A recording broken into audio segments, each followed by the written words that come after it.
നമ്മുടെ മുൻപിൽ ഏറെ ദുഃഖം ഉണ്ടാക്കിയ ഒരു സംഭവമായിരുന്നു നെടുമ്പാശ്ശേരിയിൽ CISFകാർ ഒരു പാവം മനുഷ്യനെ വാഹനം ഇടിപ്പിച്ച് കൊലപ്പെടുത്തിയ വാർത്ത. സൈഡ് കൊടുക്കുന്നതുമായി ബന്ധപ്പെട്ട തർക്കമാണ് ഐവിൻ ജിജോയുടെ കൊലപാതകത്തിലേക്ക് അവരെ എത്തിച്ചത്. ഏതായാലും ഈ പ്രതികളെ കസ്റ്റഡിയിൽ വാങ്ങാൻ പോവുകയാണ് അന്വേഷണ സംഘം. ഇന്ന് കസ്റ്റഡി അപേക്ഷ പരിഗണിക്കുമെന്നാണ് ഞാൻ മനസ്സിലാക്കുന്നത്. തെളിവെടുപ്പ് അടക്കമുള്ള കാര്യങ്ങൾ ഏതായാലും പോലീസിന്റെ മുൻപിലുണ്ട്. വിവരങ്ങളുമായി ഇപ്പോൾ അമൽനാഥ് നമ്മളോടൊപ്പം ചേരുകയാണ് കൊച്ചിയിൽ നിന്ന്. നോക്കാം പോലീസിന്റെ അടുത്ത നടപടിക്രമങ്ങൾ, നിയമപരമായ നീക്കങ്ങൾ എങ്ങനെയാണെന്ന്. Amal, good morning.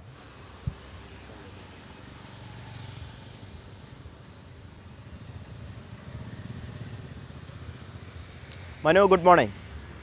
അവനെ നമ്മളെ ഏറെ സങ്കടപ്പെടുത്തിയ വാർത്തയായിരുന്നു നെടുമ്പാശ്ശേരിയിൽ നിന്ന് വന്നത്. ഇപ്പോഴും അതിൻ്റെ ഒരു വേദന നമ്മളെ വിട്ടുമാറിയിട്ടില്ല. ആ അമ്മയുടെയും അച്ഛൻ്റെയും വാക്കുകൾ ഒരു തേങ്ങലായി നമ്മുടെ മുന്നിൽ ഇപ്പോഴും നിൽക്കുകയാണ്. ഈ പ്രതികളെ ഏറ്റവും ഉചിതമായ ശിക്ഷ വാങ്ങിക്കൊടുക്കുക എന്ന് തന്നെയാണ് സ്റ്റേറ്റിന് ചെയ്യാൻ പറ്റുന്ന ഏറ്റവും പ്രധാനപ്പെട്ട ഉത്തരവാദിത്വം, കടമ എന്ന് പറയുന്നത്. ഇപ്പോൾ അവരെ കസ്റ്റഡിയിൽ വാങ്ങാനുള്ള അപേക്ഷ ഇന്ന് നൽകുമെന്നാണ് ഞാൻ മനസ്സിലാക്കുന്നത്. തെളിവെടുപ്പ് അടക്കമുള്ള തുടർ കാര്യങ്ങളിലേക്ക് ഇന്നും നാളെയുമായിട്ട് പോകുമോ?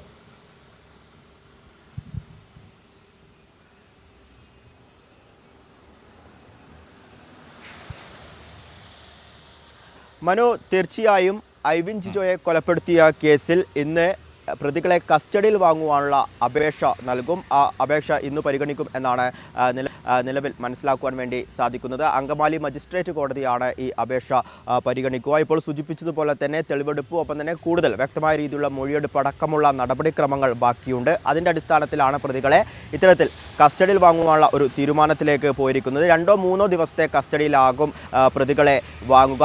വളരെ ദാരുണമായ, ഇപ്പോൾ മനു സൂചിപ്പിച്ചതുപോലെ തന്നെ വളരെ ഞെട്ടിക്കുന്നതും ഒപ്പം തന്നെ ദാരുണമായ ഒരു കൊലപാതകമായിരുന്നു ഉണ്ടായിരുന്നത്. ഇത്തരത്തിൽ വാഹനങ്ങൾ തമ്മിൽ ഒരു ചേസിംഗ് നടക്കുന്നു. ഇരു വാഹനങ്ങളും തമ്മിൽ പരസ്പരം ഉരസുന്നു. ഇതിൻ്റെ അടിസ്ഥാനത്തിൽ പിന്നീട് വാക്കുതർക്കം, നേരിയ രീതിയിലുള്ള ഒരു സംഘർഷം ഉണ്ടാകുന്നു. പിന്നീട് ഈ സംഘർഷത്തിന് ശേഷം ഈ പ്രതികളായ വിനയ് കുമാർ ദാസ് ഒപ്പം തന്നെ മോഹൻ കുമാർ, ഇവർ രണ്ടുപേരും അവിടെ നിന്ന് പോകാൻ വേണ്ടി ഒരുങ്ങുമ്പോൾ പോലീസ് വന്നിട്ട് പോയാൽ മതി എന്ന് പറഞ്ഞ് ഈ ദൃശ്യങ്ങളൊക്കെ തന്നെയും ഐവിൻ ജിജോ ഫോണിലൂടെ പകർത്താൻ ശ്രമിക്കുകയാണ്. പിന്നീടാണ് ഇത്തരത്തിൽ ഈ കൊലപാതകത്തിലേക്ക് നയിച്ചത്. ഇത്തരത്തിൽ ഈ ഐവിൻ ജിജോയുടെ ഒരു പെരുമാറ്റം പ്രകോപനപരമായിരുന്നു എന്നായിരുന്നു ഈ 2 പ്രതികളും നൽകിയിട്ടുള്ള മൊഴി. ഇത്തരത്തിൽ ഈ പ്രതികൾ അവിടെ നിന്ന് രക്ഷപ്പെടുവാൻ വേണ്ടി ശ്രമിച്ചപ്പോൾ ഐവിൻ ജിജോ ഈ വാഹനത്തിൻ്റെ, അവരുടെ കാറിൻ്റെ മുന്നിൽ നിന്ന് ഈ വാഹനം തടയാൻ ശ്രമിക്കുകയായിരുന്നു. എന്നാൽ ഇരുവരും കൂടി വാഹനം മുന്നോട്ടെടുക്കുകയും ഐവിൻ ജിജോ ഈ ഒരു വാഹനത്തിൻ്റെ ബോണറ്റിന് മുകളിലേക്ക് വീഴുകയും ചെയ്തു. എങ്കിലും ഇവരുടെ കാർ നിർത്താതെ ഇവർ മുന്നോട്ട് തന്നെ പോകുന്നു.